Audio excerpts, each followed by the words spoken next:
Hello students, मैं doctor निशा बंसल, सहायक आचार्य EAFM राजकीय महाविद्यालय सुमेरपुर से। आज के वीडियो में हम बात करते हैं बीकॉम तृतीय वर्ष के लिए प्रश्न पत्र प्रथम वित्तीय बाजार परिचालन। आज का अपना टॉपिक है वित्तीय बाजार का महत्व। देश में वित्तीय बाजार का क्या महत्व है, इसके बारे में हम चर्चा करेंगे। तो आइए स्टार्ट करते हैं। भारत में वित्तीय बाजार के अंतर्गत वित्तीय बाजार का महत्व क्या है और वित्तीय बाजार में भाग लेने वाली संस्थाएं कौन कौन सी है, इसी टॉपिक को आगे बढ़ाते हैं। सबसे पहले हम देखते हैं वित्तीय बाजार का महत्व।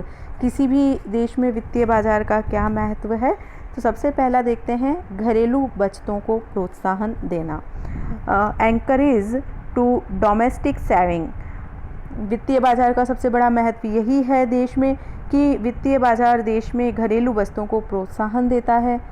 हम सभी जानते हैं कि विकासशील देशों में लोगों की बचतें वैसे ही कम होती है और बचतों का जो बड़ा हिस्सा है वैसे ही बचतें कम हैं और उनका एक बड़ा पार्ट, बहुत बड़ा भाग कहाँ निवेश होता है?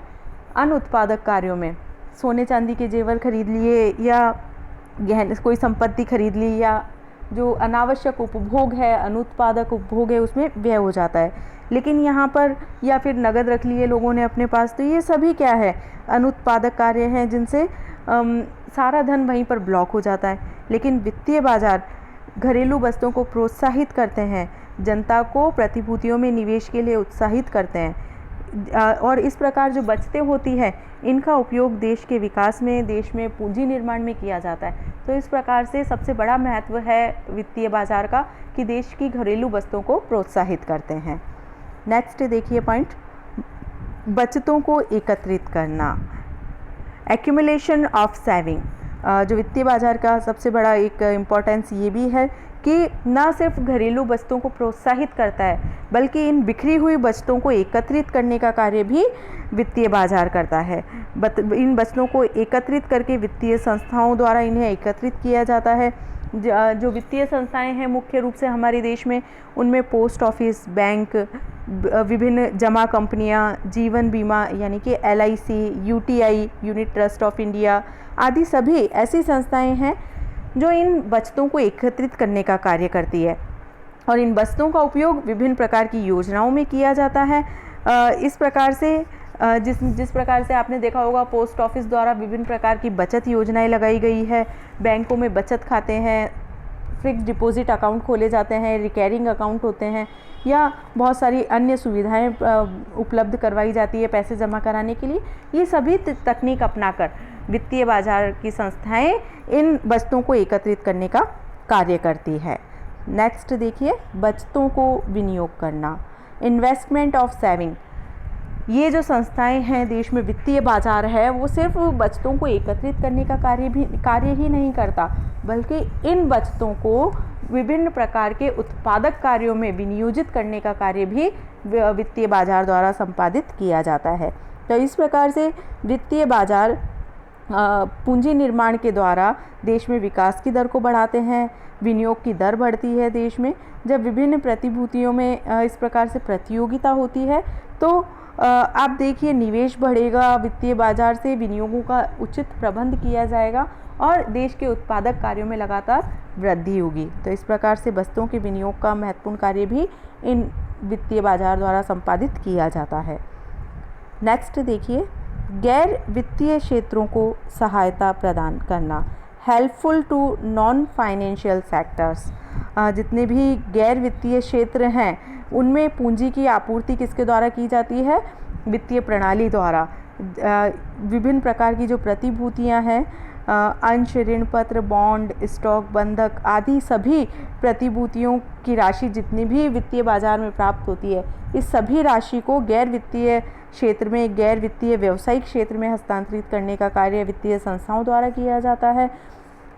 और आप देखिए, एक तरफ तो गैर वित्तीय संस्थाओं की आवश्यकता की पूर्ति हुई और उनके द्वारा जो ब्याज या लाभांश दिया जाएगा वो विनियोगकर्ताओं की या बचतकर्ताओं की आय में वृद्धि करता है। तो इस प्रकार से दोनों का ही कार्य हो गया, बचतकर्ताओं की आय बढ़ी और गैर व्यावसायिक क्षेत्र को भी वित्तीय आवश्यकताओं की पूर्ति प्राप्त हुई।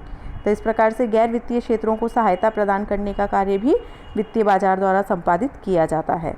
नेक्स्ट देखते हैं हम, सरकार को सहायता प्रदान करना, हेल्पफुल टू गवर्नमेंट। वित्तीय बाजार के द्वारा देश में केंद्रीय सरकार, राज्य सरकार, स्थानीय संस्था या अर्ध सरकारी निगम जितनी भी ये संस्थाएं हैं, इनकी प्रतिभूतियों, बॉन्ड आदि, स्टॉक आदि के क्रय विक्रय का कार्य भी वित्तीय बाजार द्वारा संपादित किया जाता है।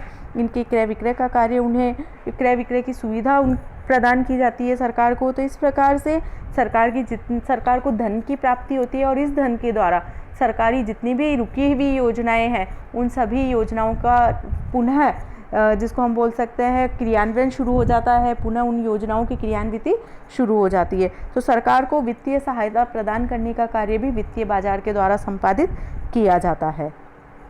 नेक्स्ट पॉइंट देखिए, देश का आर्थिक विकास करना, इकोनॉमिक डेवलपमेंट ऑफ कंट्री। देश का आर्थिक विकास, किसी भी देश के आर्थिक विकास के लिए पूंजी निर्माण आवश्यक है और अर्थव्यवस्था के प्रत्येक क्षेत्र का विकास यदि होगा तो देश का आर्थिक विकास संभव है। तो इस प्रकार से देश का जो वित्तीय बाजार है वो बचतों को प्रोत्साहन देकर, बचतों को एकत्रित करके, उनका विनियोग करके देश के आधारभूत संरचना के विकास में महत्वपूर्ण योगदान प्रदान करता है। विभिन्न प्रकार की सड़कें हैं, बांध, कल कारखाने आदि की स्थापना में सहयोग प्रदान करता है, जिससे देश में पूंजी निर्माण को बढ़ावा मिलता है और इससे विभिन्न देश में आत्मनिर्भरता की स्थिति उत्पन्न होती है, देश आगे बढ़ता है, देश की अर्थव्यवस्था का विकास संभव होता है। तो इस प्रकार से देश के आर्थिक विकास में तेज़ी लाने का कार्य भी वित्तीय बाजार द्वारा किया जाता है।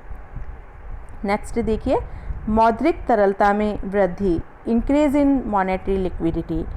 वित्तीय बाजारों में विभिन्न वित्तीय संस्थाएं जो कार्यरत है, उनके द्वारा इस प्रकार की नीतियां अपनाई जाती है, इस प्रकार की नीतियां संचालित की जाती है जिससे देश में मौद्रिक तरलता बनी रहे, बैंक साख का निर्माण करते रहें, अल्पकालीन उद्योगों की अल्पकालीन, मध्यमकालीन और दीर्घकालीन आवश्यकताओं की पूर्ति समय पर होती रहे।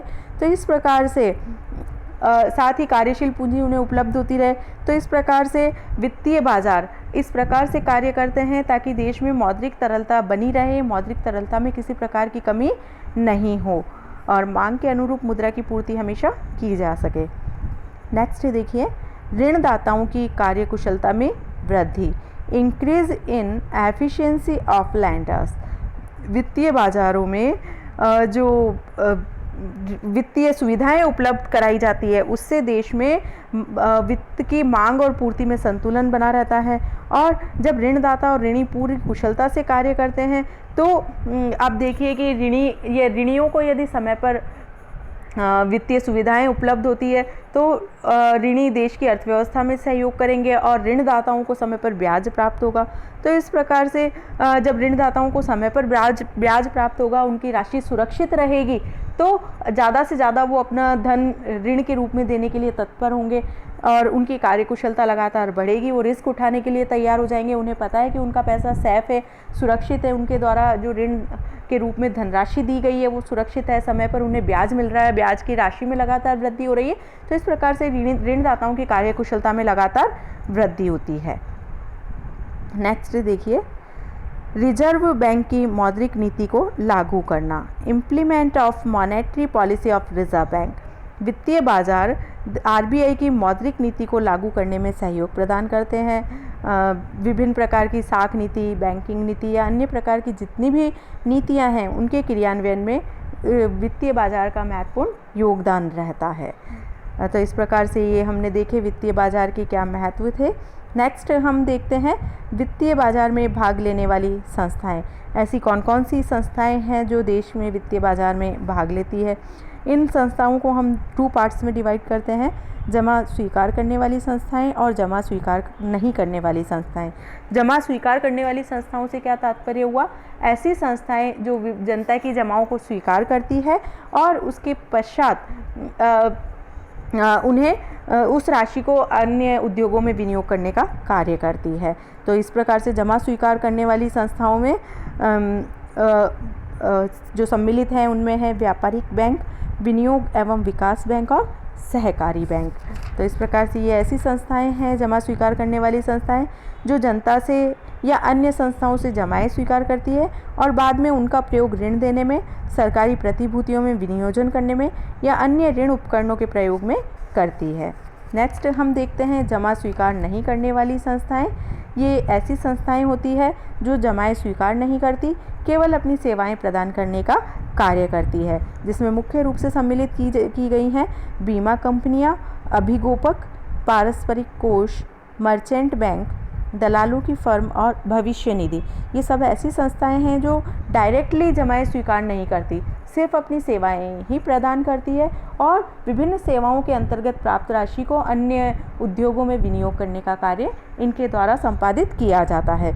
इन संस्थाओं द्वारा किस प्रकार से कार्य किया जाता है ये एक अलग वीडियो में हम डिटेल में देखेंगे। इस वीडियो में ये बहुत लंबा हो जाएगा, कवर नहीं हो पाएगा, तो आज के लिए इतना ही टॉपिक हम कवर करते हैं इस वीडियो में।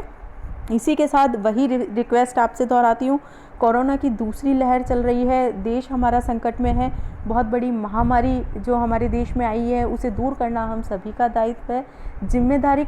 अपनी जिम्मेदारी निभाते हुए सरकार का सहयोग करें, स्वयं भी सुरक्षित रहें, दूसरों को सुरक्षित रहने में सहयोग प्रदान करें।